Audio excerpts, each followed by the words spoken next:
Obviously, I mean, they've done extraordinary things with the chemical table, but we have a limited perspective of what is taking place in the chemical world. We can only assume things based on our own perceptions, and so we're making hypotheses based on a configuration of facts that in fact are limited because they're limited by our own perspective of it. And this is something that the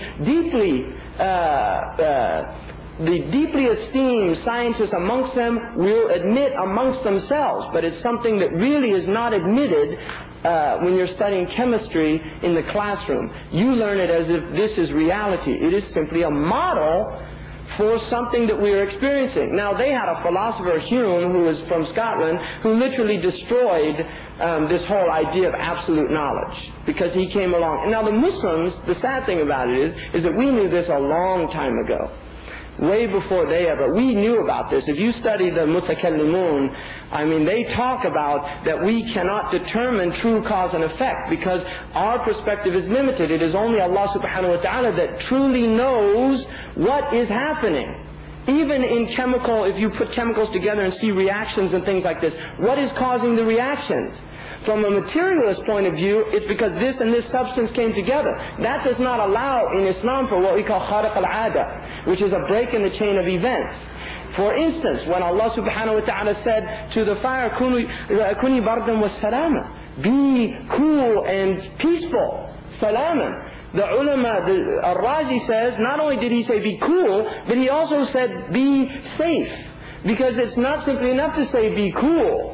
Because Allah could have taken the heat out of the fire, but still inflicted the same damage that fire will inflict on a human being. So this is a Muslim understanding that fire does not intrinsically burn. It burns by the power of Allah subhanahu wa ta'ala. So a materialist will say, well, no, if you put a match to your finger, you're going to burn your finger. Well, then they have people that walk on coals and do these type things, and this kind of makes people scratch their head. Right? But the point is, from the Muslim perspective, all of their sciences are conjecture. Now, they are useful, but useful within their own limitations. And we should never forget when Newton, this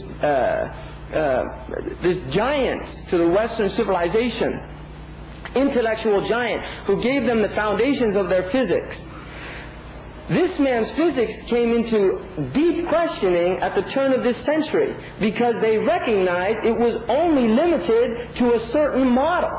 It did not apply at the subatomic world. It worked very well in dealing with this physical world that we experience every day. But once they started actually looking into the atomic world and the subatomic world, they realized that this thing is very limited, this model.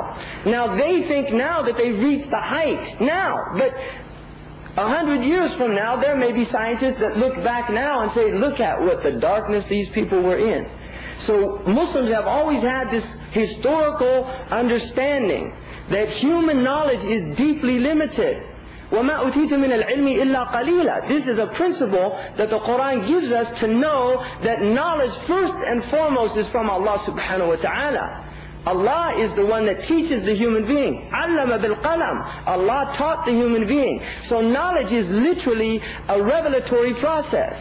It is a process in which the human being is given insights based on the power of the intellect that Allah has endowed it with. Now, when it's coupled with revelation, it allows for the human being to literally work within creation and not be a danger to himself or to creation, because he has certain parameters that he recognizes that he must stay within as an Adamic human being that is responsible for his actions. Now, to give an example in the secular world, what happens? Recently in the South Pacific, there were a group of scientists who were oceanographers, people that study the ocean. Now, they had this, they were having a problem understanding why is it that plankton and other types of seaweed do not simply take over the ocean. What is it in the ocean that is preventing this seaweed to proliferate in the same way that, for instance, grass will proliferate in an area given the right circumstances? Because the ocean has all these right circumstances for a limited amount of seaweed. What is stopping it from growing everywhere? So they came up with a hypothesis that it was iron. that there was the mineral iron was lacking. So what they did was they took an area, a 5-mile radius, and seeded it with iron pellets all over this area. They came back a month later. This was recent in the New York Times. They came back a month later, and the entire area was covered with seaweed. It was completely covered with seaweed. They had destroyed the ecosystem of that area completely. One of the scientists who was being interviewed said that several of the people on the boat actually vomited, that they were so horrified. And this was their initial reaction, and then he said, and then we kind of became elated. So the initial reaction, the human gut-heart reaction, was they were horrified in that they're like children playing with extremely dangerous toys. You see, they're literally out there experimenting with a system that Allah has set up and balanced to perfection. And it's not for us to ask why there's not seaweed all over the place. It's for us to say, Subhanallah, that Allah has created this thing in perfect balance. Allah says in the Quran in Surah Ar-Rahman that He says, وَوَضْعَ الْمِيزَانِ أَلَّا تَطْغَوْا فِي الْمِيزَانِ. He has placed this balance in order that you might not transgress the balance. أَلَّا تَطْغَوْا فِي الْمِيزَانِ وَأَقِيمَ الْوَزْنَ بِالْقِسْطِ. And establish this balance with justice.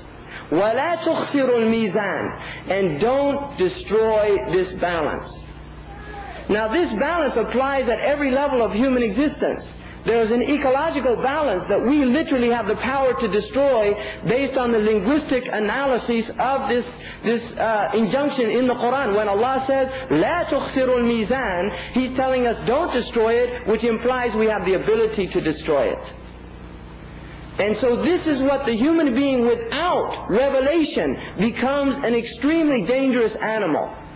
Becomes a dangerous animal because the intellect, which has massive power, the intellect must be constrained by revelation. If the intellect is not constrained by revelation, then we see what we see, because this is what's happened in our modern world. We have an intellect that is completely gone crazy. And the word in Arabic, aqal, literally means to bind something, to constrain, that this is the point of the intellect. But it's an aqal that is imbued with wahi. What Al-Razi, Fakhruddin Al-Razi says, when Allah says nurun ala nur, He says wahyun ala aqal. That light upon light is revelation upon the intellect of the human being, because the intellect itself is an interface for revelation. It's a receptacle for revelation itself. Revelation cannot be carried by idiots. Allah in the Quran says, مثل الذين حملوا التوراة ثم لم يحملوها كمثل الحمار يحمل أسفارا بئس مثل القوم. The likeness of those who carry this sacred revelation on their backs, right? Like donkeys. They're like donkeys. Because the donkey carries it but doesn't know what's on its back. The donkey has no idea it's carrying knowledge. And this is what happens when we take the Quran as a book to put on our shelves and we don't actually study it. We don't have it impact the intellect. The Quran, if the individual begins to recite the Quran, it will create a dynamic tension within the human being, because it demands thought. The Quran demands thought. One of the dominant modes, rhetorical modes in the Quran, is what's called ellipsis. This is a mode that is not used in very many languages, and certainly not the English language. It's rarely used. But in Quran, the idea of harf is very important. And what this does is it demands the individual to think and reflect. Allah does not give all the information in the Quran, but He gives enough information that it can be worked out with thought. One of the most interesting things about the usul of our religion is that the vast majority of rules are based on what the usuliyin call dalail dhanniya, which are ambiguous proofs that demand ijtihad. In other words, Allah has given us a deen that is based on individual. The Prophet did not clarify this deen and spell everything out like A, B, C, D. Literally.